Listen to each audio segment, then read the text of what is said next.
ప్రియులరా, ఈ లోక ప్రేమలో శాశ్వత కాలము ప్రేమించేటువంటి లక్షణం కానీ గుణాలు కానీ ఉండవు. ఈ లోక ప్రేమ అశాశ్వతమైనది, కొంతకాలం మాత్రమే మనతో ఉంటుంది, తర్వాత మనకి కావాలన్నది దొరకదు. శాశ్వత కాలం ప్రేమించేటువంటి ప్రేమికులు ఈ లోకంలో మనకి ఎక్కడ కనబడరు. చాలామంది ఏమంటారంటే జన్మజన్మల బంధం అంటారు. అసలు ఉన్న జన్మ గురించే సరైన అవగాహన ఉండదు వీళ్ళకి. ఉన్న జన్మ గురించే సరైన అవగాహన ఉండదు. పైపెచ్చి ఏమంటారు? జన్మజన్మల బంధం అంటారు.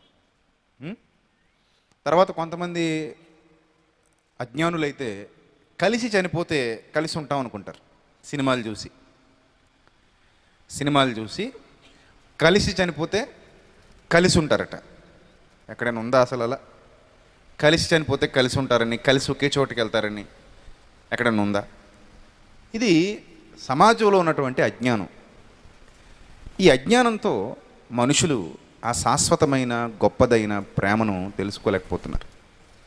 మనిషి ప్రేమకు లిమిటేషన్స్ ఉంటాయి, దేవుని ప్రేమకు నో లిమిటేషన్స్. మనిషి ప్రేమకు అవధులుంటాయి, దేవుని ప్రేమకు అవధులుండవు. మనిషి ప్రేమలో స్వార్థం ఉంటుంది, దేవుని ప్రేమలో స్వార్థం ఉండదు. మనిషి కొంతవరకే ఓర్చుకుంటాడు, దేవుడు చాలా ఓర్చుకుంటాడు. ఆయన ఓర్పుకి మానవుని ఓర్పుకి ఆకాశానికి భూమికి ఉన్నంత తేడా ఉంది ప్రియులారా. దేవుడు తన ప్రేమను గురించి సమాజానికి తెలియజేస్తూ ఒక అద్భుతమైన పదప్రయోగం చేశాడు. ఒక అద్భుతమైన మాట దైవ గ్రంథంలో వ్రాయించాడు.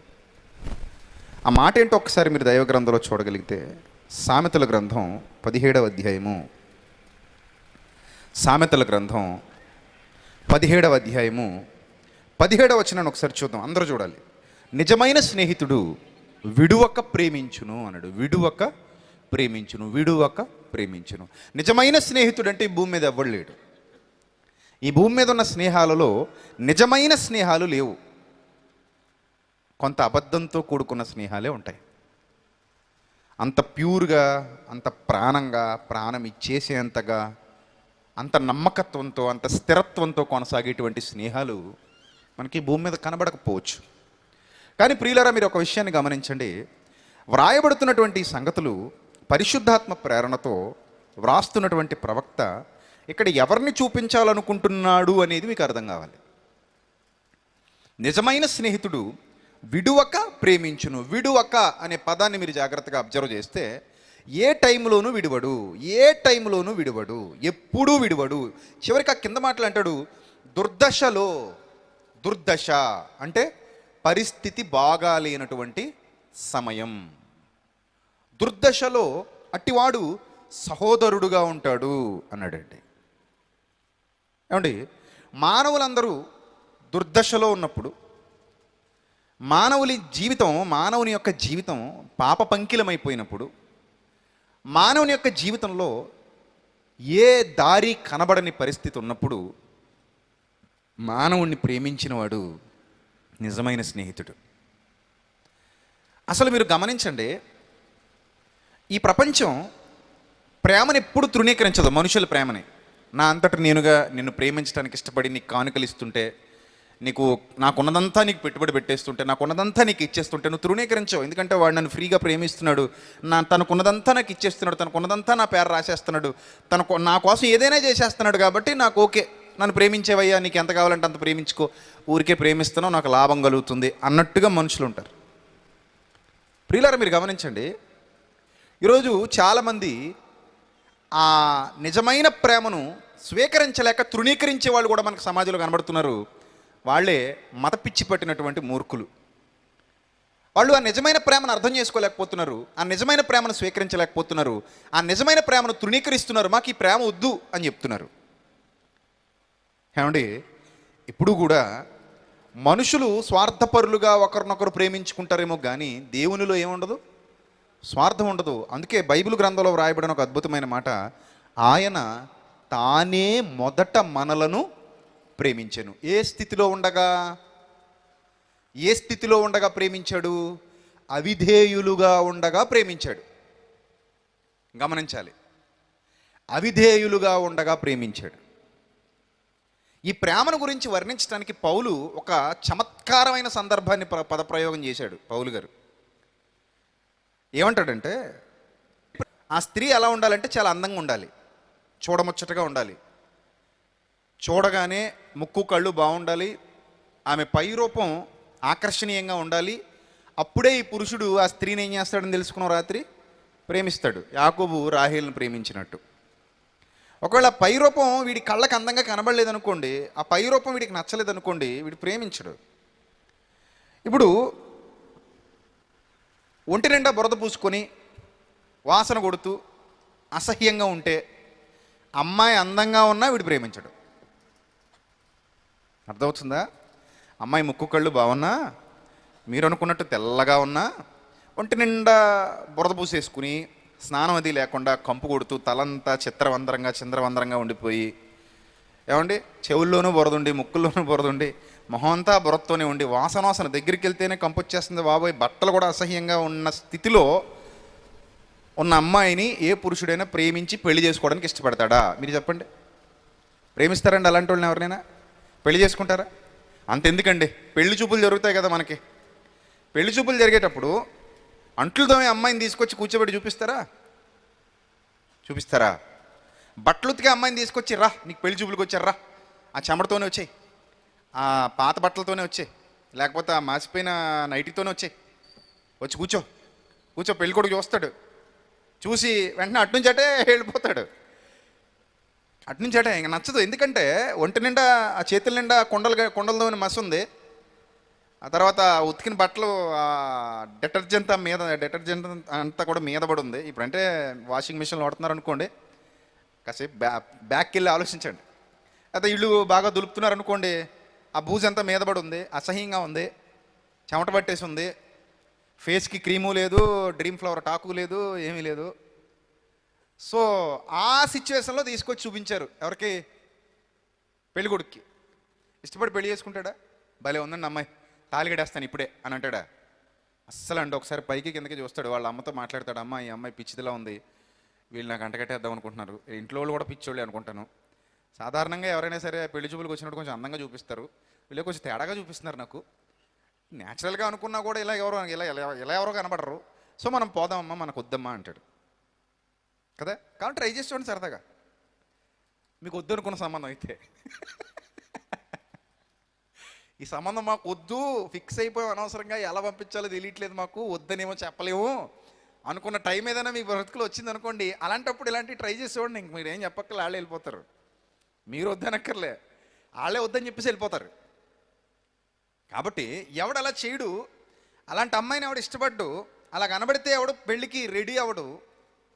పర్లేదు బాబు, కొంచెం అలాగే ఉంటుంది మా అమ్మాయి, బురద పూసుకొని పెళ్ళైన తర్వాత నువ్వు కడుక్కో, పెళ్ళైన తర్వాత నువ్వు శుభ్రం చేసుకో, పెళ్ళైన తర్వాత నువ్వు పార్లర్కి అది తీసుకెళ్ళి నీట్గా ఐబ్రోస్ అది షేప్ చేయించి, నీట్గా ఫేస్కి మసాజ్ అది చేయించి, మేకప్ అది వేయించి నీట్గా రెడీ చేసుకుని ఆయన నువ్వు మా అమ్మాయికి, అప్పటి వరకు ఇలాగే బురదలో ఉంటుంది అని అంటే, వాడంత సాహసం చేసి లేదు నేను తీసుకెళ్ళి నేను అందంగా చేయించుకుంటాను, నేను రెడీ చేయించుకుంటాను అన్నంత లవ్ చేసేసి అంతటి లవర్ ఎవడో మీకు ఎక్కడ కనబడ్డు. ఒకవేళ అలా బురదలో దొరిలే అమ్మాయిని కూడా పెళ్లి చేసుకోవాలనుకుంటే బరువు ఎక్కువ పెట్టాలి, ఆడ బరువు చూసి బురదం చేసుకుంటాడు. అర్థమైందా? అంటే అక్కడ ఆడికి నచ్చింది బరువు తప్ప బురద కాదు. బురద కూడా నచ్చిందంటే ఆ బురదను మరిపించేసేంత బరువు ఉందన్నమాట అక్కడ. అది చూసి ఓకే అనేసాడు అనమాట. అలాంటి వాళ్ళు కూడా ఉంటుంటారు మనకి, అలాంటి వాళ్ళు కూడా అక్కడక్కడ కనబడుతుంటారు. రైట్. ఇవన్నీ ఎందుకు చెప్తున్నానంటే, పౌలు సరిగ్గా ఇదే సందర్భాన్ని మనకు అర్థం చేయించడానికి ఎఫెసు పత్రికలో రాశాడు. సరిగ్గా ఇదే సందర్భం చూస్తారు ఒకసారి చూడండి. ఎఫెసీయులకు రాసిన పత్రికలో అపోస్తలుడైన పౌలు గారు సరిగ్గా ఇలాంటి సందర్భాన్ని టచ్ చేస్తూ ఒక అద్భుతమైన జ్ఞాన సంగతి క్రైస్తవ సమాజానికి తెలియజేయాలనుకున్నారు. ఎఫెసీయులకు రాసిన పత్రిక 5వ అధ్యాయము 25వ వచనం. ఎఫెసీయులకు రాసిన పత్రిక 5వ అధ్యాయము 25వ వచనం.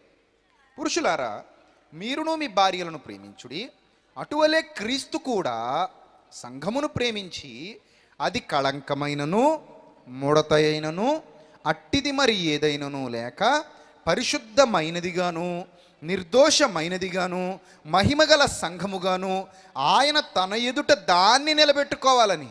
చూసారా, ఆయన తన ఎదుట దాన్ని నిలబెట్టుకోవాలని వాక్యముతో ఉదక స్నానము చేత దాన్ని పవిత్రపరిచి పరిశుద్ధపరచుటకై దాని కొరకు తన్ను తానే అప్పగించుకొనెను.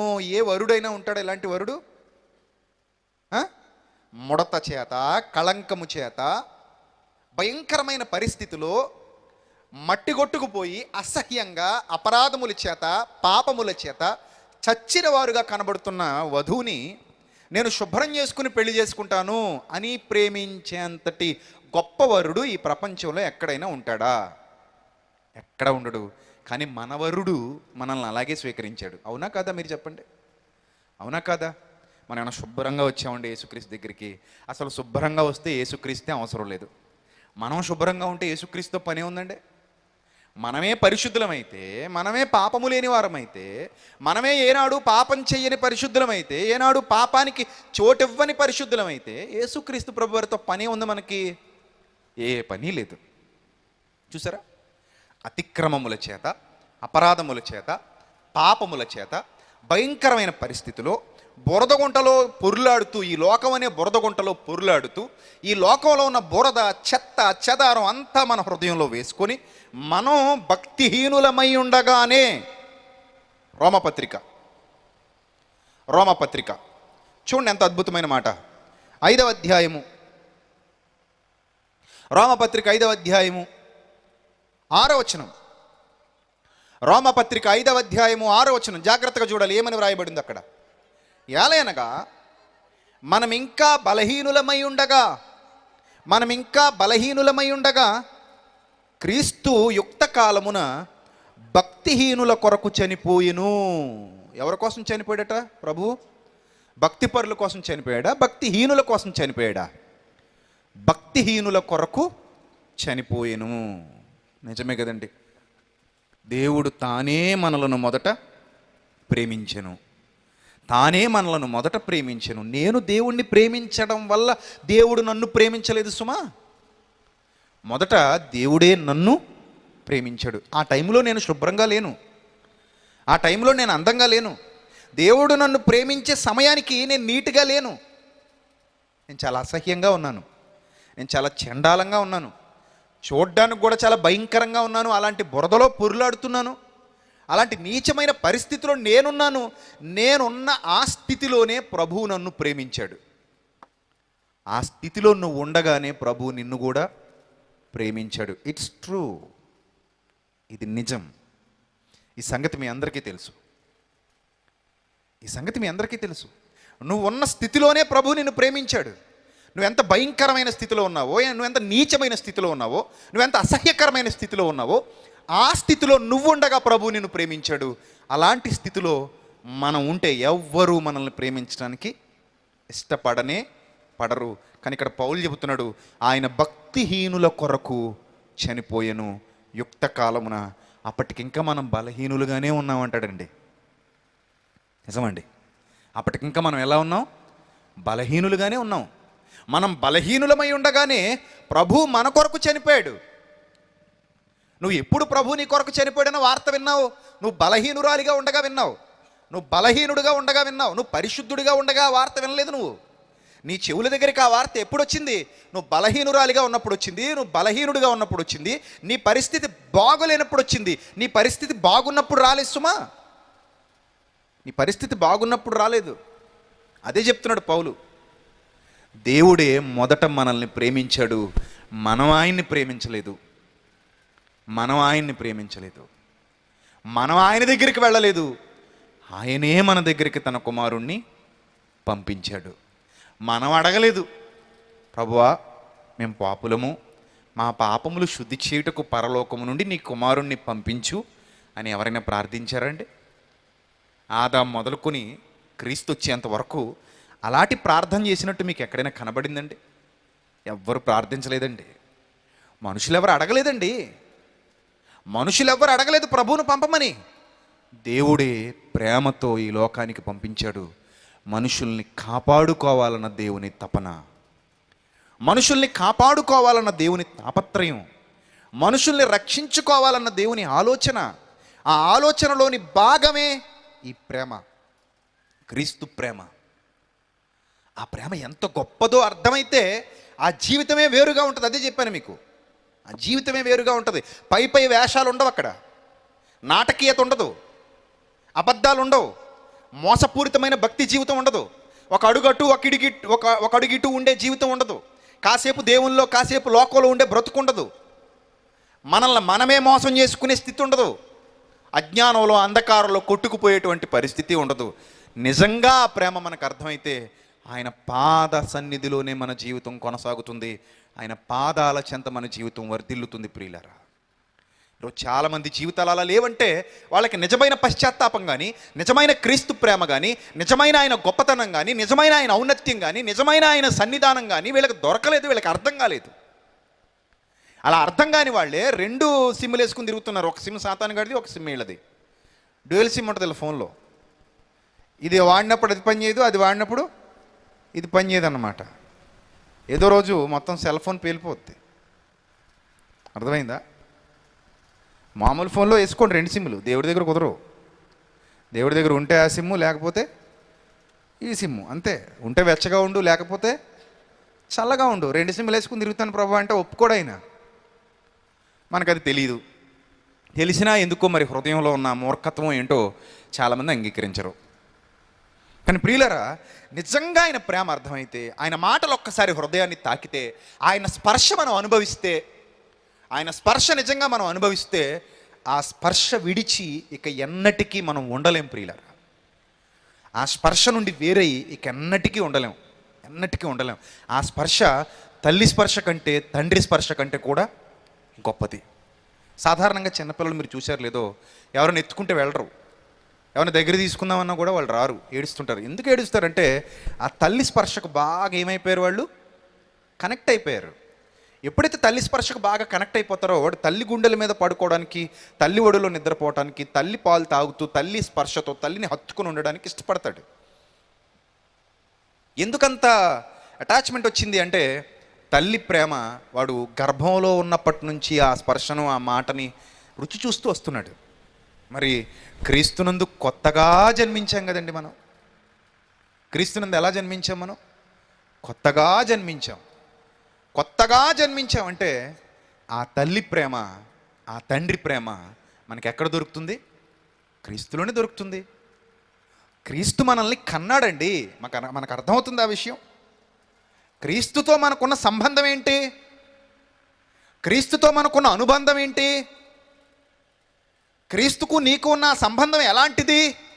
ఎలాంటిదయ్యా క్రీస్తుకు నీకున్న సంబంధం అంటే, క్రీస్తు మనకి తల్లితో సమానం, తండ్రితో సమానం. ఆత్మీయంగా తల్లి కంటే, తండ్రి కంటే కూడా ఆయన ఎక్కువ. ఎందుకంటే మనం క్రొత్తగా జన్మించింది ఎవరి వలన? క్రీస్తు వలన. అక్కడ తల్లి స్థానంలో కనబడుతున్నాడు, తండ్రి స్థానంలోనూ కనబడుతున్నాడు. క్రొత్తగా మనలను జన్మింపజేసిన మహనీయుడే క్రీస్తు. మహనీయుడు క్రీస్తు. ప్రియులారా, అలాంటి గొప్ప ప్రేమ క్రీస్తు దగ్గర మనకు దొరికింది. మనం కొత్తగా జన్మించాం, కొత్త బ్రతుకు ఇచ్చాడు, మనకి కొత్త జీవితం ఇచ్చాడు. ఎలా అంటే మనల్ని తన మాటలతో పట్టుకున్నాడు. ఆయన మాటలు మన హృదయాన్ని తాకాయి. వినుట వలన విశ్వాసము కలుగును. ఆ వినడం వల్ల, క్రీస్తు మాట వినడం వల్ల, ఆ మాట మన హృదయాన్ని తాకటం వల్ల మన జీవితం పూర్తిగా ఆయనకు సరెండర్ అయిపోయింది. అలాంటి వాళ్ళు ఇక ఆయన పాదాలు వదలలేరండి. ఆయన మీద పిచ్చి ప్రేమ పెరిగిపోతుంది. ఎందుకంటే అటు నుంచి వచ్చే ప్రేమ అలాంటిది, అటు నుంచి వచ్చే ప్రేమ అలాంటిది. ఏమండి, ఒకరోజు ఒక ఆవిడ ఒక ఇంటర్వ్యూలో మాట్లాడుతూ, టీవీ ఇంటర్వ్యూలో, భర్త ఖచ్చితంగా ప్రేమిస్తే, అంటే గొప్పగా ప్రేమిస్తే, ఈ అమ్మాయి అట తల్లిని తండ్రిని కూడా మర్చిపోద్దట.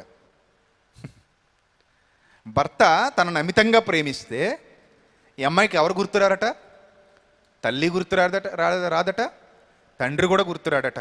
ఎందుకంటే కంటే, ఆ తండ్రి కంటే ఎక్కువైన ప్రేమ ఎవరిచ్చేస్తున్నారట? ఆల్రెడీ భర్త ఇచ్చేస్తున్నాడు.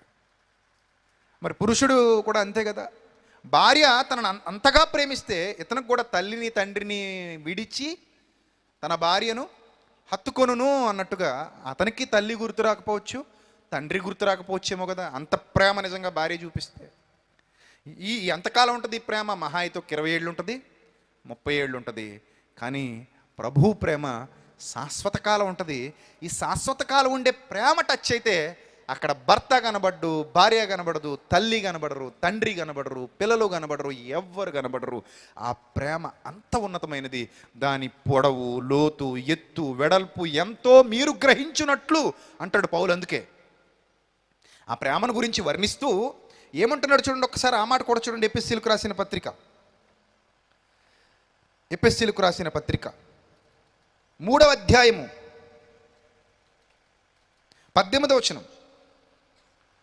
క్రీస్తు మీ హృదయములలో విశ్వాసము ద్వారా నివసించినట్లుగాను తన మహిమైశ్వర్యము చొప్పున మీకు దయచేయవలననియు మీరు దేవుని సంపూర్ణత యందు పూర్ణులగునట్లుగా ప్రేమయందు వేరుపారి. ప్రేమయందు ఏమవ్వాలట? వేరుపారి. వేరుపారడం అంటే అర్థమైందా మీకు? అసలు మనం ఆ పదం ఎక్కడ వాడతాం అంటే భూమి యందు వేరుపారి అంటాం. ఇప్పుడు మీకు కనబడుతున్నటువంటి ఈ చెట్టు ఒకప్పుడు వేరు పారనిదిగా నాటబడింది. నాటబడిన తర్వాతే అది ఏమైంది? వేరు పారింది. ఇప్పుడు దాన్ని ఎవడైనా కదపగలరా? నాటిన రోజైతే పీక్ అవతల పడేయగలరు మీరే వచ్చి. ఇప్పుడు దాన్ని ఎవరైనా కదపగలరా? దాన్ని కదపటం మీ వల్ల అవుతుందా? అవ్వదు. ఎందుకంటే భూమి యందు వేరుపారితేనే ఎంత గట్టిగా ఉంటే ప్రేమ యందు వేరుపారితే ఇంకెంత గట్టిగా ఉంటుంది. అంతే కదా? ప్రేమ యందు వేరుపారి తర్వాత అంటున్నాడు చూడండి, స్థిరపడి.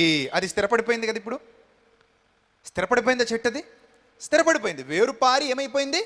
స్థిరపడిపోయింది. ఇప్పుడు అదే చెబుతున్నాడు చూడండి. వేరుపారి స్థిరపడి సమస్త పరిశుద్ధులతో కూడా దాని వెడల్పెంత. దేని వెడల్పండి? క్రీస్తు ప్రేమ యొక్క వెడల్పెంత. తర్వాత క్రీస్తు ప్రేమ యొక్క పొడవెంత, క్రీస్తు ప్రేమ లోతెంత, క్రీస్తు ప్రేమకున్న ఎత్తెంత. చూసారు ఎలా కొలిచాడండి ప్రేమని? ఎలా కొలుస్తున్నారండి భక్తులైన ప్రేమని? దాని పొడవెంత, దాని వెడల్పెంత, దాని లోతెంత, దాని ఎత్తు ఎంతో గ్రహించుకొనుటకు అంటాడు. అలా గ్రహించడానికి కూడా జ్ఞానం ఉంటే, ఆ జ్ఞానానికి అలా గ్రహించగలిగే జ్ఞానం ఒకవేళ మన దగ్గర ఉంటే ఆ జ్ఞానానికి మించిన క్రీస్తు ప్రేమ అన్నాడండి. చూడండి మీ బైబిల్లో అలాగే ఉంటుంది. ఏముంది అక్కడ? ఆ జ్ఞానమునకు మించిన అంతకంటే అధికమైన, ఆ జ్ఞానమునకు మించిన క్రీస్తు ప్రేమను తెలుసుకొనుటకును తగిన శక్తి గలవారు కావాలని ప్రార్థించుచున్నాము అన్నాడు. ప్రియులారా, ఆయన ప్రేమ అంత గొప్పది, ఆయన ప్రేమ అంత ఉన్నతమైనది, ఆయన ప్రేమ అంత శక్తివంతమైనది. అందుకే ఒక పాపిని ప్రేమించి తన యొద్దకు చేర్చుకున్నాడు. ఒక భయంకరమైన పరిస్థితిలో ఉన్నవాడిని ప్రేమించి తన దగ్గరకు చేర్చుకున్నాడు. తన మాటల ద్వారా వాళ్ళని పిలిచాడు. నేను మిమ్మల్ని ప్రేమిస్తున్నానని బాహాటంగా వ్యక్తపరిచాడు. అందుకే పాపుల ప్రేమికుడు. చాలామంది మూర్ఖులు అంటారు ఇప్పటికీ, మతం పిచ్చి పట్టిన మూర్ఖులు, పాపుల్ని ప్రేమించడం ఏంటండి, చంపేయాలి కానీ అంటారు. కానీ అంతకంటే గొప్పదైన ప్రేమ యేసుక్రీస్తుది. చెడ్డోళ్ళని మంచోళ్ళుగా మార్చడం. ఏది బాగుంది చెప్పండి? చెడ్డోళ్ళని చంపేసి ఆల్రెడీ మంచోళ్ళని కాపాడడం బాగుందా? చెడ్డవాళ్ళని మంచివాళ్ళుగా మార్చడానికి తాను చనిపోవడం బాగుందా? ఏదండి ప్రేమ అంటే? చెడ్డవాళ్లను మంచివాళ్ళుగా మార్చడానికి తానే చనిపోయాడు, తానే ప్రాణం ఇచ్చాడు, తానే తన రక్తాన్ని ధారపోశాడు, తానే వారిని మొదట ప్రేమించి చూపించాడు. అలాంటి ప్రేమ కలిగిన వాడు యేసుక్రీస్తు. అందుకే ఆ ప్రేమకు కనెక్ట్ అయిన వాళ్ళు ఎలా దాన్ని ఎక్స్ప్రెస్ చేయాలో అర్థం కాక విలవిల్లాడిపోయారు. ఆ ప్రేమను అనుభవిస్తున్న వాళ్ళు, ఆ ప్రేమను రుచి చూస్తున్న వాళ్ళు దాన్ని ఎలా అనుభవించాలి, ఎలా ఎక్స్ప్రెస్ చేయాలి, దాన్ని ఎలా మనం స్వీకరించాలి అనేది వాళ్ళకి అర్థం కాక విలవిల్లాడిపోయారు. అంత ప్రేమ అండి యేసుక్రీస్తు ప్రభు వారి ప్రేమ, అంత ప్రేమ. దానికి ఒక బెస్ట్ ఎగ్జాంపుల్ నేను మీకు చెప్తానండి. బైబిల్ గ్రంథంలో నుండి ఒక బెస్ట్ ఎగ్జాంపుల్ నేను మీకు చూపిస్తాను, జాగ్రత్తగా చూడండి. లూకాసు వార్త 7వ అధ్యాయము.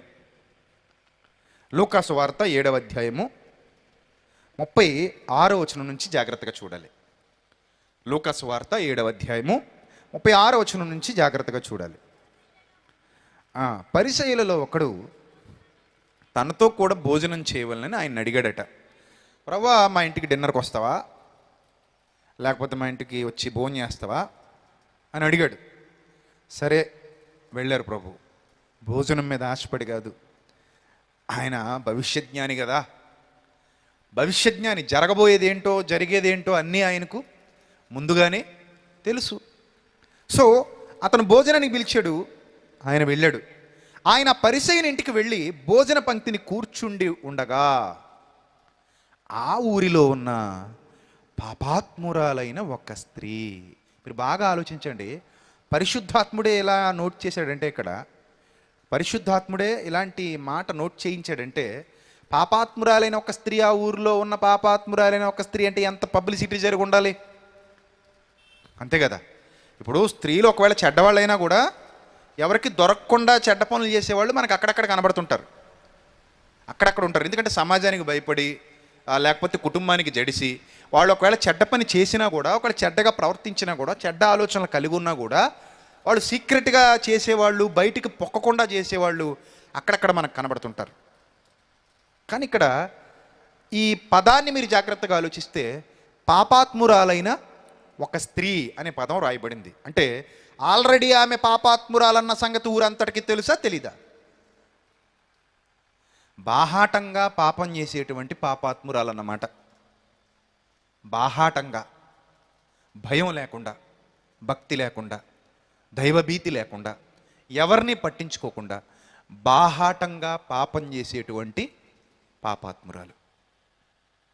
ఈ బాహాటంగా పాపం చేసేటువంటి ఒక స్త్రీ యేసు పరిసయ్యుని ఇంట భోజనానికి కూర్చున్నాడని తెలుసుకుని, యేసుక్రీస్తు పరిసయ్యుని ఇంట్లో ఉన్నాడని తెలుసుకుందట. ఎవరో చెప్పారు, అమ్మా, మనం ఎవరి మాటలైతే విన్నామో, ఎవరి మాటలైతే నీ హృదయాన్ని తాకాయో, ఎవరి మాటలైతే నిన్ను కదిలించాయో, నిన్ను పూడ్చాయో, నీ జీవితం ఏంటనేది అద్దంలో నీకు చూపించినట్టుగా చూపించాయో, ఎవరి మాటలైతే నిన్ను ఎప్పటికీ పట్టి లాగుతున్నాయో, ఎవరి మాటలైతే నీకు నిద్ర లేకుండా చేశాయో, ఎవరి మాటలైతే నిన్ను ప్రేరేపిస్తున్నాయో, ఆయన పరిసయ్యుని ఇంట్లో ఉన్నాడు. వార్త వినబడింది. నిజమండి, ఒకసారి ఆయన మాటలు వినపడితే ఇంకా మనిషి మారాల్సిందే. ఆయన మాటలు హృదయాన్ని తాకితే మనిషి మారాల్సిందే. అంత శక్తివంతమైనవి ప్రభుని మాటలు. నిజంగా స్వీకరించిన వాడికి తెలుస్తుంది ఆ శక్తి, నిజంగా స్వీకరించిన వాడికి. అంత ఎందుకండి, చిత్ర విచిత్రమైన సంగతి ఏంటంటే, మీరు చాలాసార్లు వినుంటారు జక్కయ్య గురించి, పొట్టి జక్కయ్య గురించి. ఇదే లోకాసు వార్తలో కనబడతాడు మనకి. చాలామంది ఏమనుకుంటారో తెలుసా ఆ జక్కయ్య గురించి? మేడి చెట్టు ఎక్కాడు ప్రభువుని చూద్దామని, ప్రభు వచ్చాడు, జక్కయ్య తొందరగా దిగన్నాడు. అలా అన్నాడో లేదో వీడు మారిపోయాడు అనుకుంటారు. వట్టి మాట. అప్పుడు ప్రభు ఏమంటారు తెలుసా? నేడు నేను నీ ఇంట ఉండవలసి ఉన్నది అంటాడు. అంటే ఆ రోజంతా నీతోనే ఉంటాను అని అర్థం. అప్పుడు జక్కయ్య త్వరగా దిగి అతన్ని చేర్చుకుంటాడు. ఇంకా అప్పటికి మారలా, చేర్చుకునేంత వరకు జక్కయ్య మారలా. చాలామంది పిలవగానే మారిపోయాడండి అనుకుంటారు. లేదు, అప్పుడు ఇంటికి వెళ్ళిన తర్వాత ప్రభు బోధ వింటాడు. ప్రభు బోధ విన్న అతని హృదయం ఎంత మారిపోయిందంటే, నేను ఎవరి దగ్గరైనా అన్యాయంగా తీసుకుంటే వాళ్ళకి రెట్టింపు ఇచ్చేస్తాను ప్రభువా, నేను మారిపోయాను ప్రభువా అన్నాడు. ఆశ్చర్యపోయారు అందరూ. మనిషిలో ఈ మార్పు ఏంటి? అది డబ్బు పిచ్చి పట్టినోడు. మన దగ్గర కూడా కనబడుతుంటారు అక్కడక్కడ. డబ్బు పిచ్చి పట్టినోళ్ళు మారతారండి. వాళ్ళకి డబ్బే ప్రధానం. దేవుడి కంటే కూడా ఎక్కువ ఏంటది? డబ్బే. ఆ డబ్బు కోసం దేవుణ్ణి కూడా మోసం చేయడానికి వెనకాడరు. డబ్బు పిచ్చి. చస్తూ మేదేసుకుపోదాం అనుకుంటారు, ఏంటో తెలియదు మరి. చచ్చిపోయాక ఎన్ని కోట్లు పట్టుకెళ్తారు పరలోకానికి బ్యాగ్లు వేసుకుని? అక్కడ కూడా షాపింగ్, క్రెడిట్ కార్డులు, డెబిట్ కార్డులు ఉంటాయి మనకి. చిల్లి గవ్వ రాదు, మొత్తం ఇక్కడే మలికిపురంలోనే. మొత్తం మలికిపురంలోనే, సగినెటిపల్లిలోనే ఉంటుంది మనది. ఏది పైకి రాదు. ఎన్ని కోట్లైనా దాచే బీరువాలో తాళం వేసుకొచ్చేవా లోపల పెట్టుకుని బ్యాగ్లో? అన్నీ ఇక్కడే ఉంటాయి, ఎవరిదైనా సరే. కానీ కొంతమంది ఏంటంటే దాని మీద కాన్సన్ట్రేషన్. అంటే ఇంకా ఆ డబ్బే వీళ్ళకి దేవుడు, ఆ డబ్బే దేవుడు. ఇంకా దాన్ని చూసుకొని మురిసిపోతుంటారు. నాకు ఎంత ఉంది అంత ఉందని చెప్పుకుంటారు గొప్పలో. ఏం సాధించావు? ఏం సాధించావు? ఎవరికీ ఉపయోగపడని నీ డబ్బు ఎందుకయ్యా? ఎవరికీ ఉపయోగపడలేదే నీ జీవితంలో నువ్వు?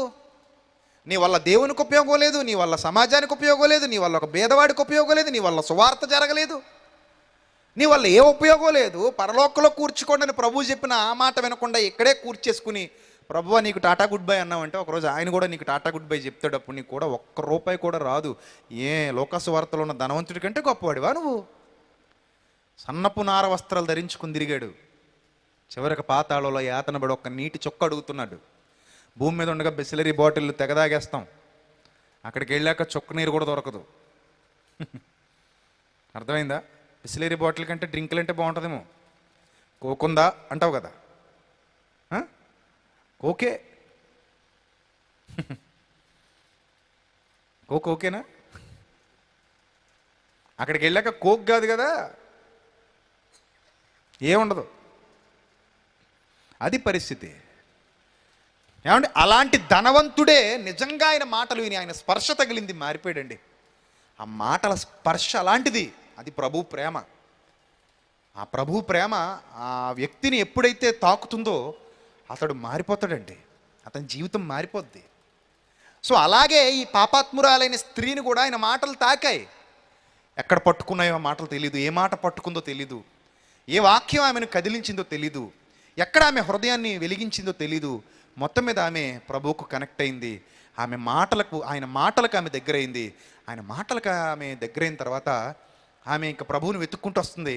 ఇప్పుడు ఆమె హృదయంలో ఉన్న ఆలోచన ఒక్కటే, నేను ఇంత పాపాత్మురాల్ని, ఈయనంత ప్రేమిస్తున్నాడు, నాలాంటి వాళ్ళను కూడా ప్రేమిస్తున్నాడు, నన్ను పిలుస్తున్నాడు ఆయన. పాపులారా ద్విమనస్కులారా రండి, ప్రయాసపడి భారం మోసుకొనిచున్న సమస్త జనులారా రండి. పాప భారం, ప్రయాసపడి మోస్తున్న భారం, ఏ భారం? పాప భారం.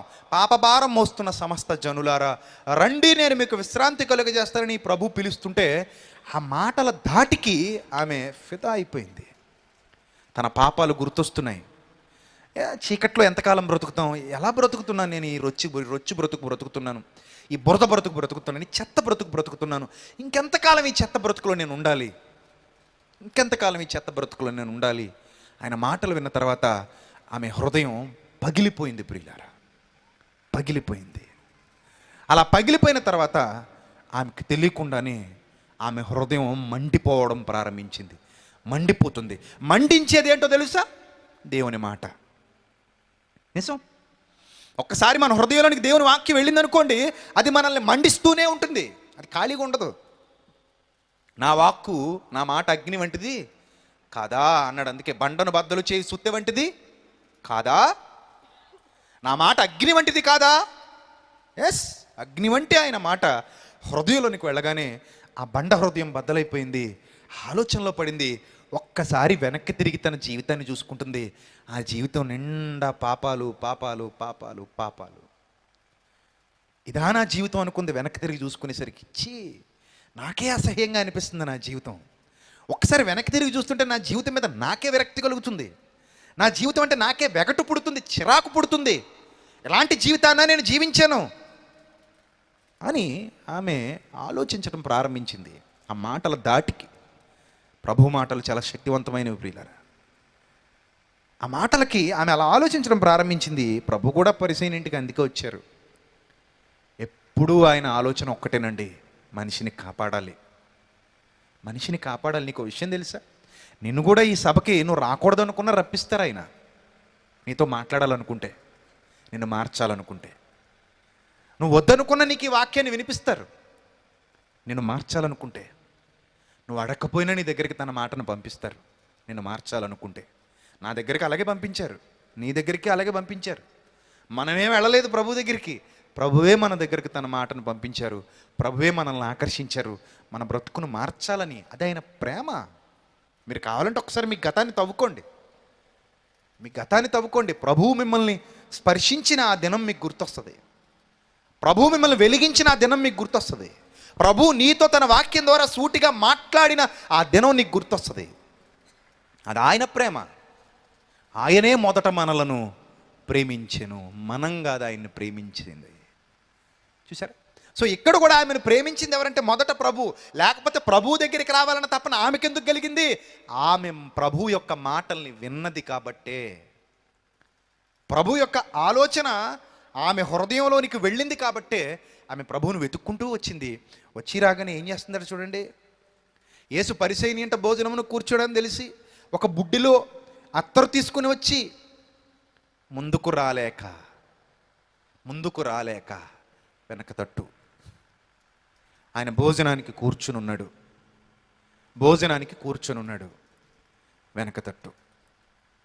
వెనక తట్టు వచ్చి ఏం చేసిందంటే ఆ వెనక తట్టు ఆయన పాదముల యొద్ద నిలబడింది.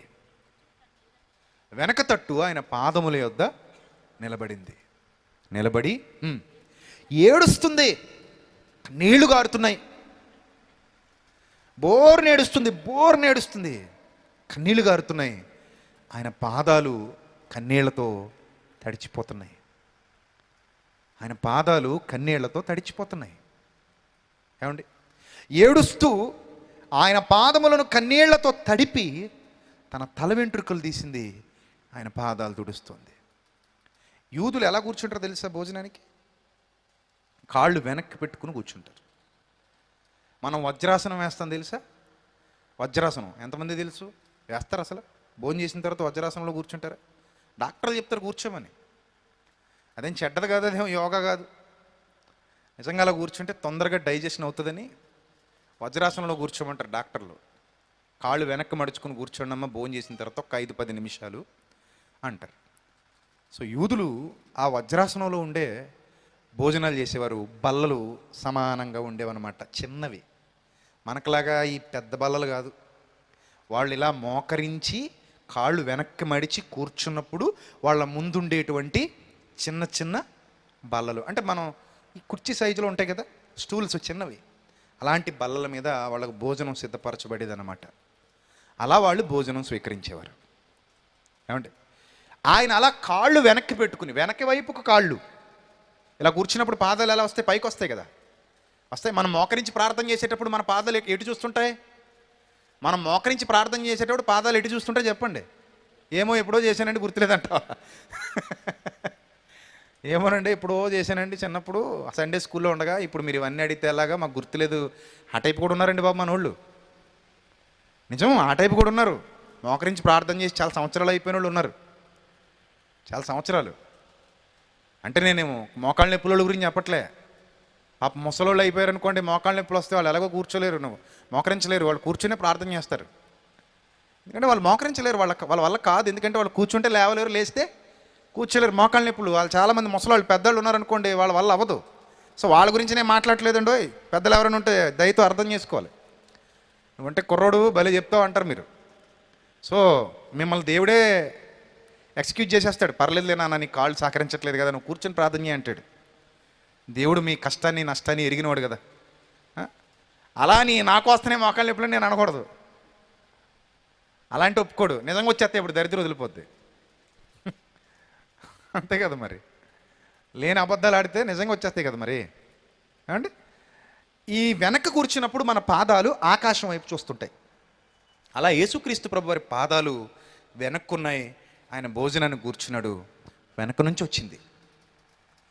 నుంచి వచ్చి ఆ కన్నీళ్లతో ఆ వెనకున్న పాదాలని తడిపేస్తుంది. పాదాలు కన్నీటితో తడపడం ఏంటండి? చరిత్రలో ఎక్కడైనా విన్నారండి అసలు ఇలాంటి సంఘటన? చరిత్రలో ఎక్కడైనా విన్నారండి ఇలాంటి సంఘటన? ఏ గ్రంథంలో చూసారండి ఇలాంటి సంఘటన గురించి? ఎక్కడ కనబడదండి, ఎక్కడ కనబడదు. అంత విచిత్రమైన సంఘటన ఇది. మనసును కదిలించేటువంటి సంఘటన. ఆయన అలా ముందుకు కూర్చుని ఉన్నారు. ఆమె వచ్చి వెనక ఆయన పాదాలు కన్నీళ్లతో తడిపేసిందండి. కన్నీళ్లతో తడిపేసిన ఇంకా ఆమెకు ఆ ప్రేమ, ఆ స్పర్శ ఇంకా ఆమెను విడనాడట్లేదు. ఆ మహనీయుడి పాద స్పర్శను అనుభవిస్తోంది. ఆ ప్రేమను అనుభవిస్తోంది. ఆ ప్రేమను, ఆ యొక్క కృపను, ఆ యొక్క ధన్యతను బట్టి ఆమె సంతోషిస్తూ పశ్చాత్తాపంతో, పాపం గుర్తొస్తుంది, ఆమె జీవితం గుర్తొస్తుంది, ఆమె బ్రతుకంతా ఆమె కళ్ళ ముందు కనబడుతుంది. ఆ బ్రతుకునంతా చూసి బాధ అనుభవిస్తూ, వేదన అనుభవిస్తూ కన్నీళ్లతో ఆయన పాదాలని తడిపేస్తుంది. ఏమంటే పాదాలు తడవాలంటే ఎన్ని కన్నీళ్లు రావాలో తెలుసా? అలా వలవల వలవల వలవల కారిపోయేంత కన్నీళ్ళు రావాలంటే, ఏమంటే అంత కన్నీరు రావాలంటే హృదయంలో ఎంత దుఃఖం ఉండాలి తెలుసా? అంత కన్నీరు రావాలంటే ఎంత దుఃఖం ఉండాలి తెలుసా? కొంతమంది కావాలని జనం మెప్పు కోసం దొంగేడుపులు ఎడుతుంటారు ప్రార్థనల్లో. ఇది నిజం, నా కళ్ళతో నేను చూశాను. చుక్క కన్నీరు రాదు అంటారు, అంత నాటకం, దొంగలు. అలాగంటే ఎవడ సింపతి కావాలి నీకు? నాకు అర్థం కాదు. మనుషుల సింపతి కావాలా? అమ్మాయి అంత కన్నీటి ప్రార్థన చేసేస్తుందని పక్కన వాళ్ళు సర్టిఫికెట్ ఇస్తే ఊరంతా చెప్తే నీకు కడుపు నిండిపోద్దా? ఇదేం దరిద్రం అండి? అసలు ఇదేం దరిద్రం? ఇలాంటి కోరికలు ఉన్నాయండి చాలామందికి, సాతాన సంబంధులుగా. ఇప్పుడు నీ గురించి 10 మంది చెప్పుకుంటే నీకు ఏమైనా మేలా? ఈ టైప్ ఉన్న వాళ్ళని చూస్తే ఒళ్ళు మండిపోతుంటుంది. కొంతమంది ఉపవాసం ఉంటారు, అలా ఉపవాసం ఉన్నవాళ్ళు ఉపవాసం ఉన్నట్టు ఉండరు, నీరసంగా మొహం ఇలా తిరుగుతుంటారు స్కెల్టర్లా. ఎవడో కూడా అడగాలి, అమ్మా ఈరోజు ఉపవాసం ఉన్నావు అక్క నువ్వు అనాలి. అవునక్క అనాలి వీళ్ళు. అప్పుడు వీళ్ళకి హ్యాపీగా ఉంటుంది. అందుకనే ఆ మాట అవతల వాళ్ళతో అనిపించుకోవడానికి చచ్చిపోని కోళ్ళగా అలా వెళ్తుంటారు. అర్థమైందా? ఎందుకు ఆ పనికిమాలిన సింపతి ఎవరికి కావాలండి? మనకు కావాలా సింపతి? నువ్వు ఉపవాసం ఉన్నావని అందరికీ తెలియాలా? వాళ్ళు వచ్చి నీకు సింపతి ప్రకటించాలా? నువ్వు నీటి ప్రార్థన చేస్తున్నాను అందరూ తెలియాలా? వాళ్ళు వచ్చి నీకు నీ పట్ల సింపతి చూపించాలా? అందుకని దొంగ ఏడుపులా. లేక కొంతమంది ఏడపోతే ఏమైనా అనుకుంటారేమో, పేరేమో కన్నీటి ప్రార్థన అని పెట్టారు. బొత్తిగా కన్నీళ్ళు రాకపోతే ఏమైనా అనుకుంటారేమో అనుకుని కొంతమంది నటిస్తుంటారు. నటించాల్సిన అవసరం లేదండి. నిజంగా ఆ స్పర్శ మనకు అర్థమైతే కన్నీళ్ళు అలా వచ్చేస్తాయండి. కన్నీళ్ళు అలా వచ్చేస్తాయి అంతే. ఇంకా మనం ఆపనా అవి ఆగో, వాటిని మనం ఆపలేము. ఎందుకంటే హృదయంలో నుంచి వచ్చేదాన్ని ఎవడో ఆపలేడండి. పై నుంచి ఎవడో రప్పించలేడండి. ఎవరో మహానటి సావిత్రి అయి ఉండాలి, ఇంకప్పుడు వస్తాయి. ఆవిడ కూడా డైరెక్టర్ గారు, అమ్మాయి సావిత్రి గారు ఏడుపు సీన్ ఉంది అంటే డైరెక్టర్ గారు చెప్పండి కుడికల్లోంచి రప్పించమంటారా ఎడంకల్లోంచి రప్పించమంటారా అని అడిగేదట. డైరెక్టర్ అనేవాడట, కుడికన్నమ్మ చూద్దామని. కుడికన్నమ్మ అంటే కుడికల్లోంచి వచ్చే నీళ్ళు, ఎడంకన్నమ్మ అంటే ఎడంకల్ నుంచి వచ్చేసేవాట నీళ్ళు. అందుకే ఆవిడకి మహానటిని బిరుదిచ్చారట. ఎవరో మా నాన్నగారు చెప్తుంటే విన్నాను. ఏమండి, అలాంటి మహానటులు ఎవరైనా ఉంటే వాళ్ళకైనా కొన్ని వస్తాయి, బొలబలా రావు. అది మరి ఎలా రప్పించేదే ఆవిడ గ్లెజరిన్ లేకుండా. ఇప్పుడు వాళ్ళు అయితే గ్లెజరిన్ నెట్టేసుకుంటారు, గ్లెజరిన్ పెట్టుకుని దొంగేడు పేడిసేస్తుంటారు. ఆవిడ నిజంగా ఏడుస్తుందండి. పాదాలు తడవాలంటే కనీసం ఎన్ని నీళ్ళు ఉండాలి చెప్పండి? మీరు ఇంటికి వెళ్ళి కాళ్ళు కడుక్కుంటారా? ఇంకా అలాంటి ఉండవా మనకి? వెళ్ళిపోయిన వెంటనే మంచం మీద పడిపోవడమేనా? మనకు అలాంటి మంచి అలవాట్లు ఉంటాయి ఉండవా? ఉంటాయండి మంచి అలవాట్లు. ఇంటికి వెళ్ళిన వెంటనే కాళ్ళు కడుక్కుంటారు కదా, అందరూ కడుక్కుంటారు కదా కాళ్ళు కడుక్కోవడానికి ఎన్ని నీళ్ళు పడతాయండి మనకి? కనీసం కాలికో డొక్కు అంటే 1 లీటర్ మగ్గు, అదే కదా, కనీసం కాలికో లీటర్ మగ్గు వాడతాం. అది మనకు నీళ్ళు ఫ్రీ. మన మన మన గోదావరి జిల్లాలకు నీళ్ళు కరువు ఉండదు. పాప అనంతపురం రాయలసీమ అనుకోండి, వాళ్ళకి నీళ్ళు కాళ్ళు కడుక్కోవడానికి తాగడానికే ఉండవండి నీళ్ళు, ఇంక కాళ్ళు ఏం కడుక్కుంటారు. ఆ మధ్య ఫేస్బుక్లో ఒక వీడియో చూసినప్పుడు చాలా మనసు బాధ చాలా బాధపడ్డానండి. ఆ వీడియో చూసినప్పుడు ఒక తల్లి నులక మంచం మీద కూర్చోబెట్టింది పిల్లాడిని. నులక మంచం మీద కూర్చోబెట్టి కింద మళ్ళీ ఒక చిన్న మగ్గు లాంటిది, పెద్ద డేక్సా లాంటిది పెట్టిందండి, మూకిళ్ళ లాంటిది పెద్దది రేకుది. ఆ నులక మంచం మీద కూర్చోబెట్టి స్నానం చేస్తుంది. ఆ పడే నీళ్ళన్నీ నులక మంచం నుంచి మళ్ళీ అందులో పడుతున్నాయి. ఒక చుక్క వృధా అయినా ఆమెకు నీళ్ళు ఉండవండి, అది బాధ. ఆ పిల్లోడికి స్నానం అయిపోయిన తర్వాత మళ్ళీ ఆ నీళ్లు తీసేసుకుంటుంది. మరి మళ్ళీ తను చేస్తుందో స్నానం, లేకపోతే ఏ గిన్నెలు కడుక్కోవడానికైనా వాడుకుంటుందో. కర్మ కదండి, నిజంగా ఎంత కర్మ అండి బాబుది. మనకేమో అసలు అడ్డు అదుపు ఉండదో, మనకి తెలియదు అసలు. మనకు కళ్ళు మూసిపోతే నీళ్లు వాడకానికి మనం మామూలు ట్యాప్లు వస్తుంటే వదిలేస్తాం. మనం బిందె నుంచి పొంగి పొరలాలి అవి. మనకు చుక్క కారిపోతుంటే కనీసం వాడిని పిలిపించి రిపేర్ కూడా చేయించ, కారిపోతే పోనివ్వండి, మోటార్ మళ్ళీ అయిపోతే మళ్ళీ స్విచ్ చేస్తాం, మోటార్ నిండిపోద్ది ట్యాంకు. మనకు కూడా బావిల్లో తోడుకుని తెచ్చుకోవటాలు ఇలాంటివి ఉన్నాయనుకోండి, శుభ్రం, ఎవ్వరు చుక్క వేస్ట్ చేయరు. అప్పుడప్పుడు వాటర్ ట్యాంకులో నీళ్ళు రావు, కరెంటు పోవడం ఏదో జరుగుతుంటుంది.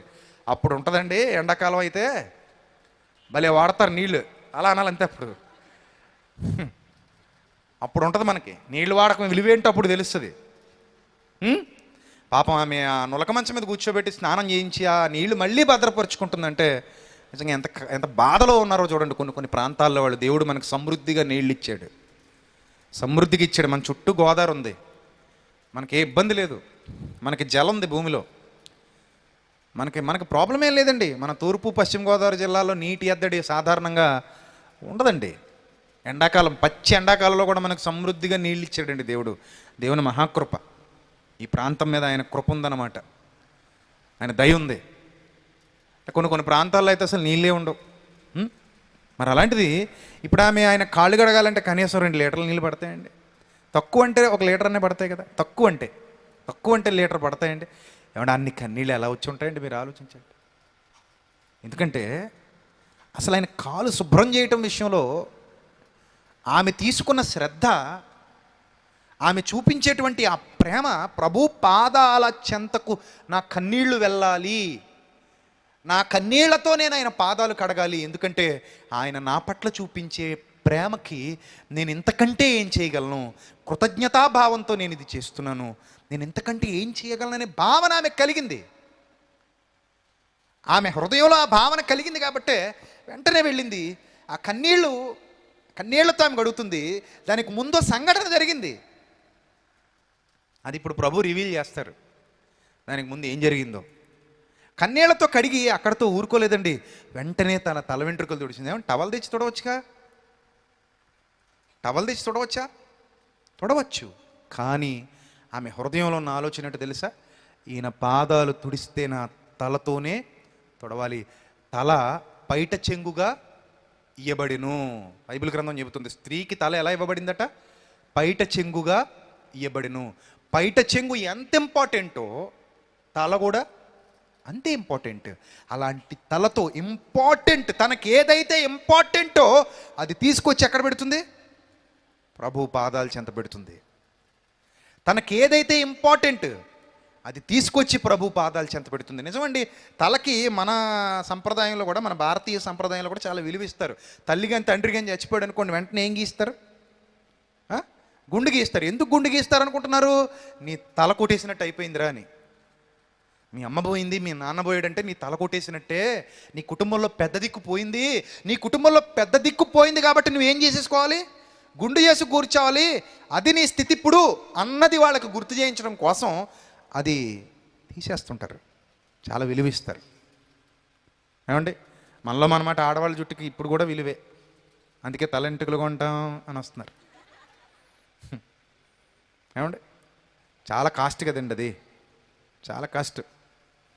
అంత 100, 300, 1000 తులం లెక్క అమ్ముతారు. మీరు ఏమన్నా రేటు చెప్పండి సరదాగా. ఏదో మొత్తమే గట్టి రేటేనట. కేజీ 10,000 అట. అదిగో మాట్లాడిన కేజీ 10,000 అంటే కనీసం తల మీద 1/2 కేజీ ఉంటుంది.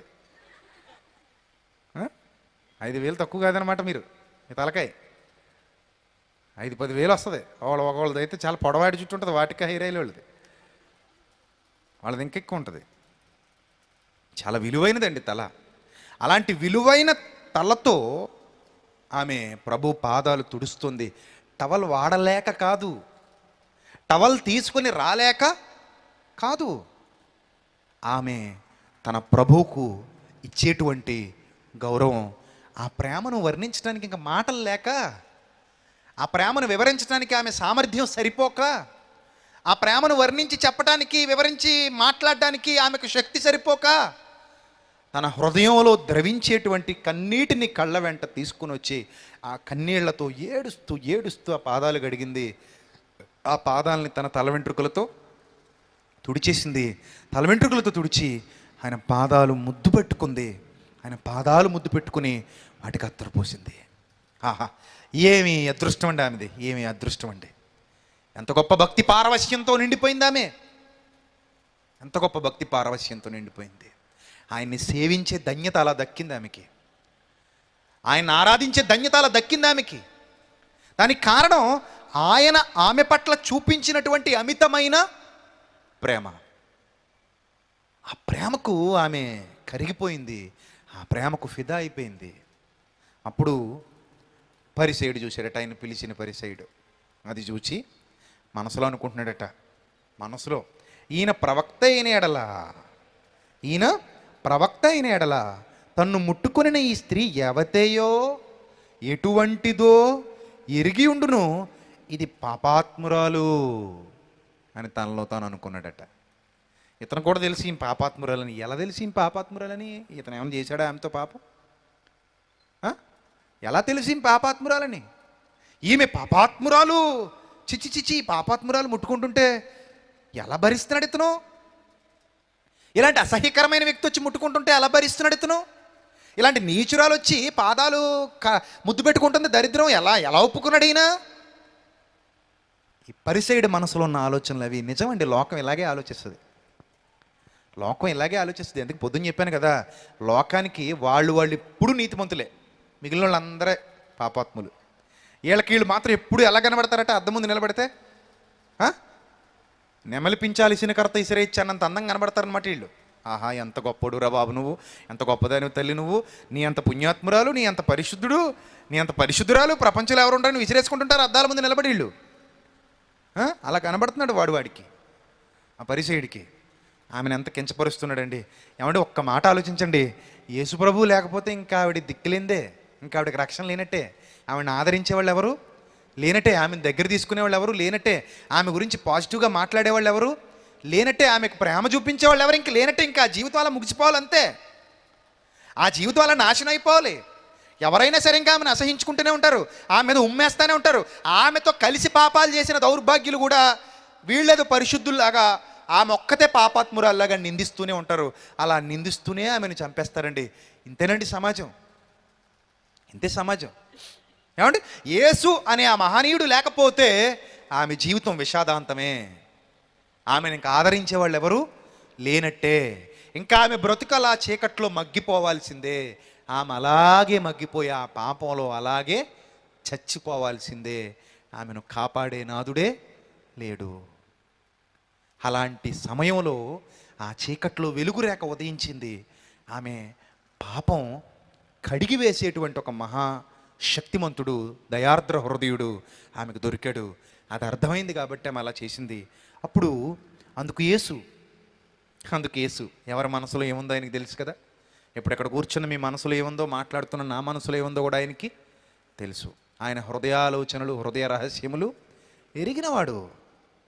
అప్పుడు ఎప్పుడైతే ఆమె గురించి అతను అలాంటి ఆలోచన కలిగి ఉన్నాడో అందుకు యేసు, సీమోను, నీతో ఒక మాట చెప్పాలని నేను ఉన్నానని అతనితో అనగా, అతను అంటున్నాడు, బోధకుడా చెప్పు బోధకుడా అని అన్నాడు. అప్పుడు అంటున్నాడు యేసు, అప్పులు ఇచ్చేవాడు ఒకడు ఉన్నాడు నాయన, వాడిద్దరికి అప్పులు ఇచ్చాడు. ఒకడికేమో 500 దేనారాలు ఇచ్చాడు, ఒకడికేమో 50 దేనారాలు ఇచ్చాడు. అప్పు తీర్చడానికి వాళ్ళ దగ్గర ఏమీ లేవట. అలా ఏమీ లేనప్పుడు అతడు వాళ్ళిద్దరిని క్షమించి వదిలేశారట. కాబట్టి వీరిలో ఎవడతన్ని ఎక్కువగా ప్రేమిస్తాడో చెప్పయ్యా అని అడిగాడు. ఒకడికి 500 ఇచ్చాడు, ఒకడికి 50 ఇచ్చాడు. తీర్చడానికి ఇద్దరి దగ్గర ఏమీ లేదు. ఇద్దరు పద్దులు కొట్టేశాడు, ఇద్దరు బాకీలు రద్దు చేసేసాడు. ఎవడెక్కువ ప్రేమిస్తాడో చెప్పబోయా అని అడిగాడు. అప్పుడు ఈ సీమోన్ అని ఆయన అంటున్నాడు, అందుకు సీమోను, అతడు ఎవనికి ఎక్కువ క్షమించనో వాడే అని నాకు తోచుచున్నదని చెప్పగా, ఇలాంటి బాగా యోచిస్తావు సీమోన్, నువ్వు అసలు విషయాలు అర్థమై చావు. కానీ మనకు కూడా అంతే, డబ్బులు లెక్కలంటే కరెక్ట్గా చెప్తాం, దేవుని లెక్కలంటే కరెక్ట్గా చెప్పాం. ఎవరికెంత ఇచ్చావు, నోటు మీద ఎంత ఉంది, ఇప్పటికి వడ్డీ ఎంత అయింది, మరి నెల ఇంకా పూర్తవలేనట్టుంది, 10 రోజులు అయినట్టుంది, 10 రోజులు కూడా వడ్డీ వేసేస్తావా, 10 రోజులకు వడ్డీ ఎంత అయింది, అది కూడా చెప్తాం. ఇలాంటి లెక్కలు పత్రాలు అయితే బాగా తెలుసు. కానీ దేవుని మనసు, దేవుని ఆలోచనలో మాత్రం మనుషులకి అర్థం కావండి. ఈ మాత్రం కరెక్ట్గా చెప్పాడట.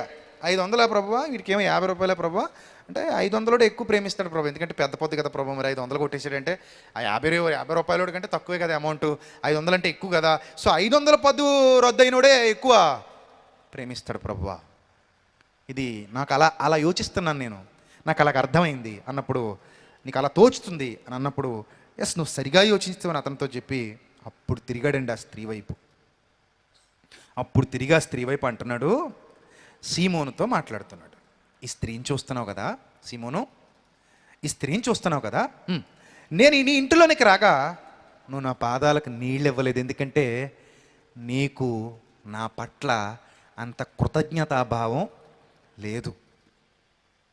మరి ఎందుకు నన్ను భోజనానికి పిలిచావు? నీ స్టేటస్ చూపించుకోవటానికి. అర్థమైందా? ఇక్కడ నేను ఒక సెలబ్రిటీని, నేను ఒక సెలబ్రిటీని కనుక, నా చుట్టూ జనసమూహాలు ఉన్నారు కనుక, నన్ను ఎక్కువ మంది వెంబడిస్తున్నారు కనుక, నేను మీ ఇంటికి భోజనానికి వస్తే నీ స్టేటస్ ఈ సమాజానికి చూపించుకోవచ్చు అన్నట్టుగా నువ్వు వచ్చి నన్ను భోజనానికి పిలిచి నీ స్టేటస్కి తగ్గట్టుగా నాకు ఇక్కడ అన్నీ వడ్డించి పెట్టావు. అంటే ఇది నీ గొప్ప కోసం నువ్వు చేసేటువంటి కార్యక్రమమే తప్ప నా మీద అత్యంత ప్రేమ కానీ, నా స్పర్శ నీకు తగలడం కానీ, నా స్పర్శతో నువ్వు పులకించిపోవడం కానీ, నా ప్రేమ నీకు అర్థం కావడం కానీ నీకేమీ లేవు. చూసారా, ఈ టైప్ వాళ్ళకి ప్రభు మీద ప్రేమ కలగదండి. వీళ్ళు లోకంలో వేటినో ప్రేమిస్తుంటారు. వీళ్ళు అనుకుంటారు కదా, నేను లేకపోతే ప్రభు లేడు అన్నట్టు ఉంటారు. నిజం. ఒకనొక టైంలో ఒక సభకి వెళ్ళాం. అక్కడ ఒక పెద్ద ఆయన సంఘంలో ఉంటాడు కదా, పెద్ద ఆయన.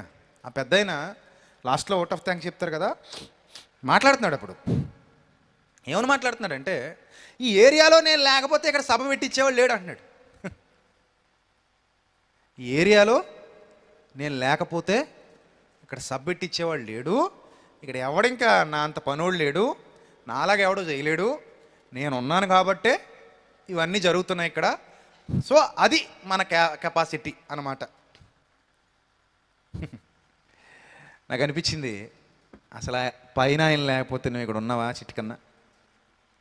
ఆయన సెలవు లేక భోజనము చేసి సంతోషించుట ఎవనికి సాధ్యము?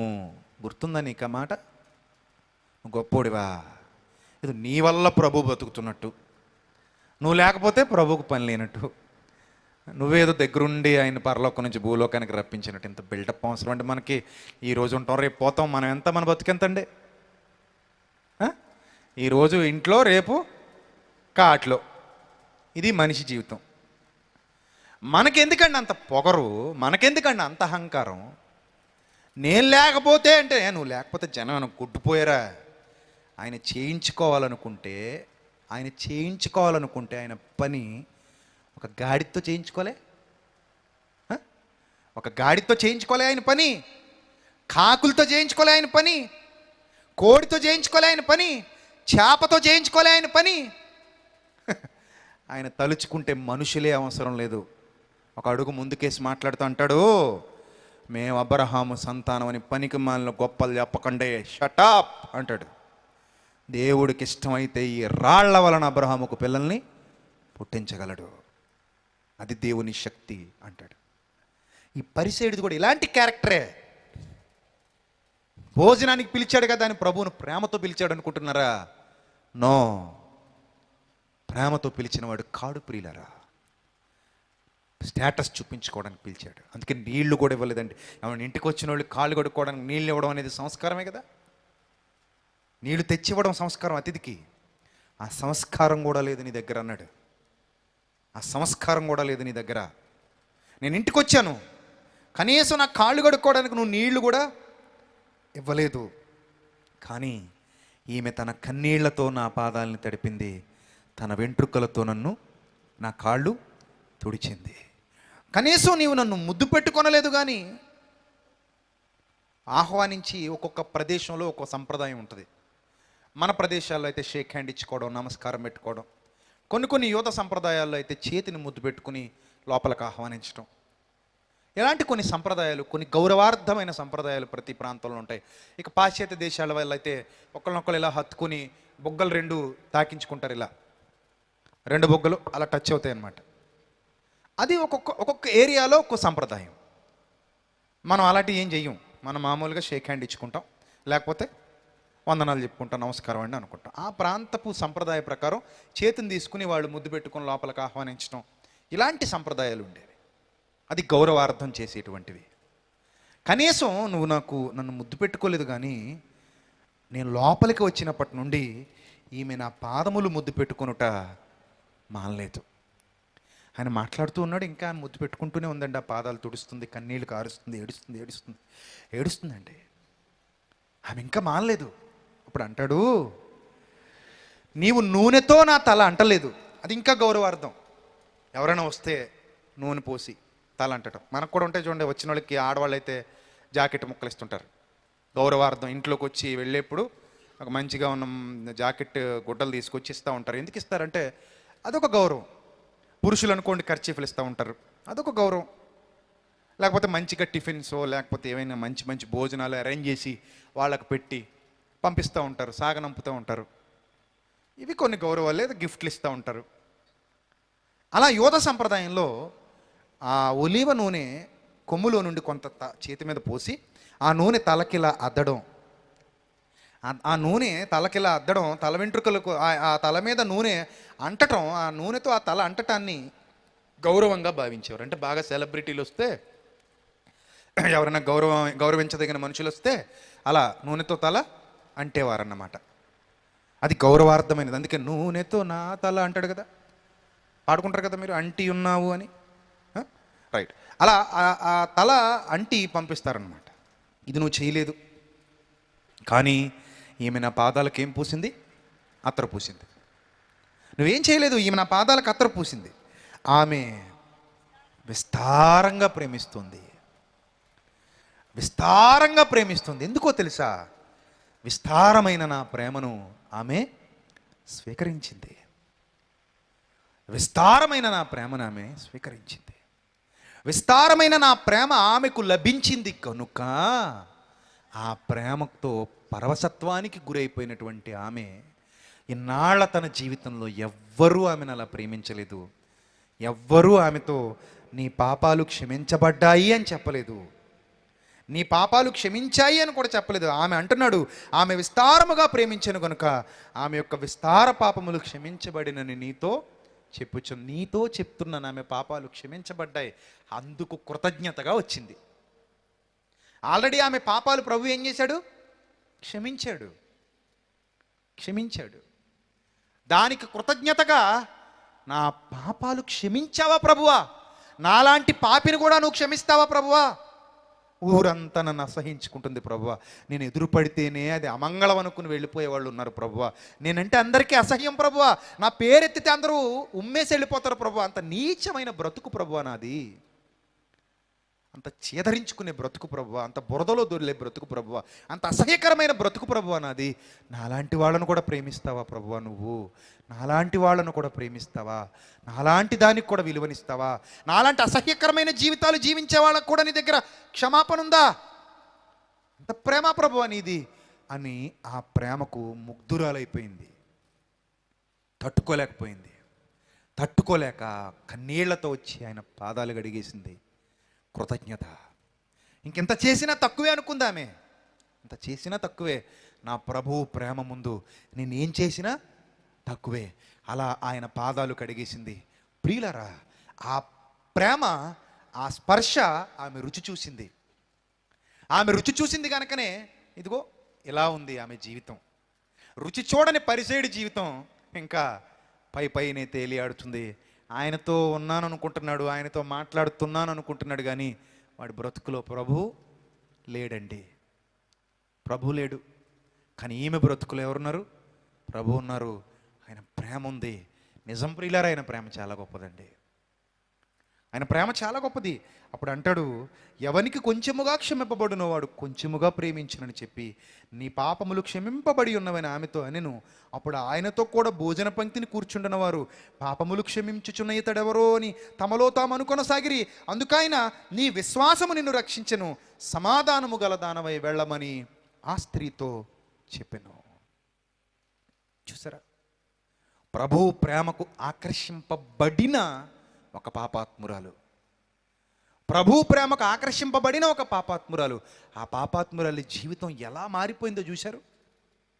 ఆ ప్రేమ ఎవరినైనా మార్చగలదండి, ఎవరినైనా మార్చగలదు. ఎంత ఘోర పాపినైనా సరే మార్చగలిగే శక్తి కలిగిన ప్రేమ యేసుక్రీస్తు ప్రేమ.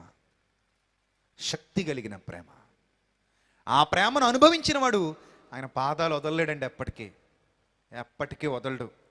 ఆయన పాదమే నాకు శరణం అనుకుంటాడు. ఆయన పాదం దగ్గరే నా జీవితం అనుకుంటాడు. ఆయన పాదం దగ్గరే నాకు ఐశ్వర్యం అనుకుంటాడు. ఆయన పాద సన్నిధిలో బ్రతికితే చాలు అనుకుంటాడు. ఆయన పాద సన్నిధిలో బ్రతికితే చాలు. ప్రియులారా, ఆలోచించండి. ఈ రాత్రి మీరు ఎలా ఉన్నారు? ఏ స్థితిలో ఉన్నారు? ఆమె లాంటి హృదయం కలిగి ప్రభువును ప్రేమిస్తున్నారా? ఆ ప్రేమను అలా అర్థం చేసుకున్నారా? లేక ఇంకా పరిసయ్యులాగే ఉన్నారా? పరిసయ్యులాగే ఉన్నారా? పై పైన లేక ఆమెల్లా ఆయనను ప్రేమించేంతటి, ఆయన ప్రేమను స్వీకరించి, ఆయన ప్రేమకు ఒబే అయిపోయి, ఆయన ప్రేమను అంగీకరించేంతటి గొప్ప హృదయం మీ దగ్గర ఉందా? ఎలా ఉన్నారు మీరు? ఒక్కసారి పరీక్షించుకోండి. ఆమెకి ఎవ్వరు కనబడరు, యేసుక్రీస్తు తప్ప. ఆమె జీవితం అంతా ఇంకెవరు కనబడరు, యేసుక్రీస్తు తప్ప. ఎందుకంటే ఆమె జీవితం ప్రభువు పాదాల చెంతకు చేరిపోయింది. ప్రభు పాదాల చెంతకు చేరిపోయింది. ఆయన ప్రేమకు ఫిదా అయిపోయింది. ఆయన ప్రేమకు దాసోహం అయిపోయింది. ఇక ఆమెకి ఎవ్వరు లేరు, ప్రభు తప్ప. ఆమె ఆలోచనల్లో ఎవ్వరు లేరు, ప్రభు తప్ప. తనకంటే కూడా ఎక్కువగా ఎవరిని ప్రేమిస్తుందో తెలుసా? తనకంటే కూడా ఎక్కువగా ఎవరిని ప్రేమిస్తుంది? ప్రభువును ప్రేమిస్తుంది. గమనించాలి రాత్రి. తనకంటే కూడా ఎక్కువగా ప్రభువును ప్రేమిస్తుంది ప్రియులారా. అలాంటి ప్రేమ ప్రభు పట్ల మనకుంటే ఆయన తప్ప మనకి ఎవ్వరు కనబడరండి.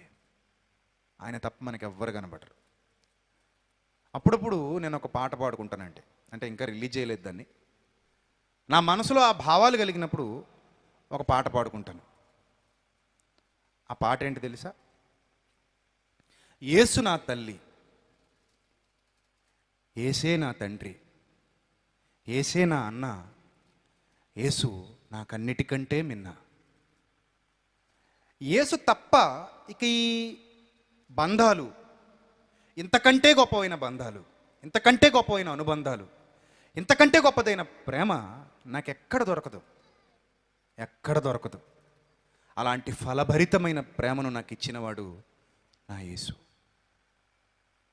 అలాంటి ఫలభరితమైన జీవితంలోనికి నన్ను నడిపించినవాడు నా యేసు. ప్రపంచమంతా నన్ను తృణీకరించినా సరే నా వెంట నిలబడేవాడు నా యేసు.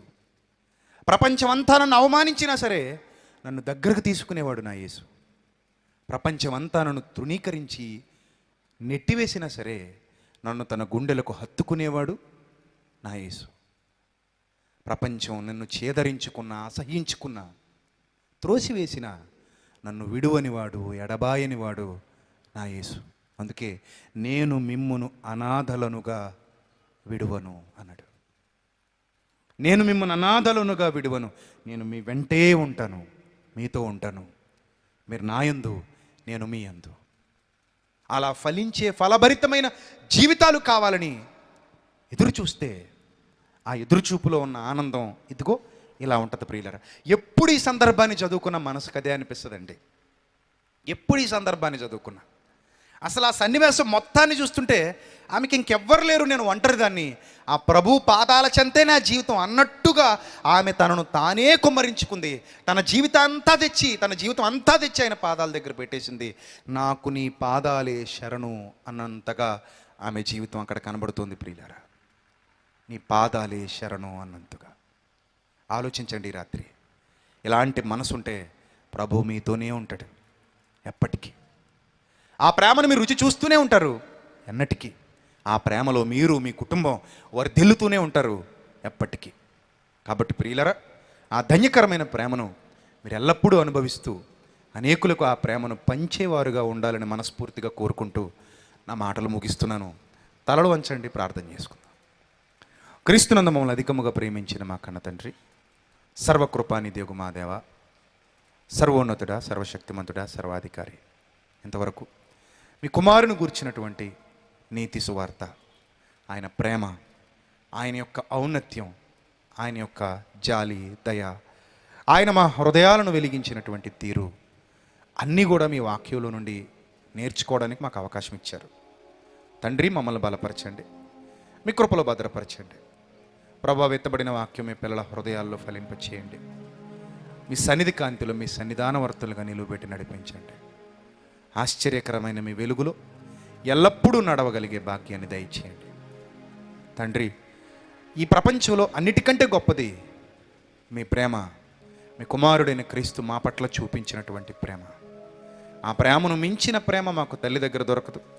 ఆ ప్రేమను మించిన ప్రేమ మాకు తండ్రి దగ్గర దొరకదు. ఆ ప్రేమను మించిన ప్రేమ అన్న దగ్గర, భార్య దగ్గర, భర్త దగ్గర, బిడ్డ దగ్గర, స్నేహితుల దగ్గర ఈ ప్రపంచంలో ఎక్కడ దొరకదు తండ్రి. అంత ఉన్నతమైన ప్రేమను మాకు మీ కుమారుని ద్వారా అనుగ్రహించినందుకు స్తోత్రం తండ్రి. ఆయన ద్వారా క్షమాపణ పొంది నిత్యత్వంలోనికి ప్రవేశించడానికి, ఎల్లప్పుడూ ఆయన మార్గాల్లో నడవడానికి మీ బిడ్డలకు జ్ఞానం ఇవ్వండి. పరిసయ్యుని వలె కాక ఆ పాపాత్మురాలైన స్త్రీ ఎలా అయితే తన హృదయాన్ని, తన జీవితాన్ని మీ కుమారుని పాదాల చెంత సమర్పించిందో, అలా మమ్మల్ని మేమే సజీవయాగంగా, మేము శరీరాన్ని సజీవయాగంగా సమర్పించగలిగే భాగ్యాన్ని దయచేయండి. వారి హృదయాలను ఫలభరితంగా తీర్చిదిద్దమని వేడుకుంటూ, వారి కుటుంబాల్ని, అలాగే సంఘాన్ని, ఇక్కడున్న సంఘ పెద్దల్ని, విశ్వాసుల్ని, అలాగే ఈ యొక్క సభల నిమిత్తం కష్టపడిన ప్రతి బిడ్డను జ్ఞాపకం చేసుకోమని ప్రాధేయపడుతూ, ప్రభువా ప్రతి ఒక్కరూ ఈ సభలో ఎవరెవరైతే శ్రమించారో పేరు పేరు చొప్పున ప్రతి ఒక్కరిని వారి కుటుంబాన్ని జ్ఞాపకం చేసుకోమని వేడుకుంటూ, కూడి వచ్చిన మీ బిడ్డలను క్షేమంగా వారి గృహాలకు చేర్చమని వేడుకుంటూ, క్రీస్తు నామంలో ఈ ప్రార్థన మనవులు అడిగి వేడుకొనిచున్నాం మా కన్న తండ్రి. ఆమెన్. అందరికీ వందనాలు. May God bless you all.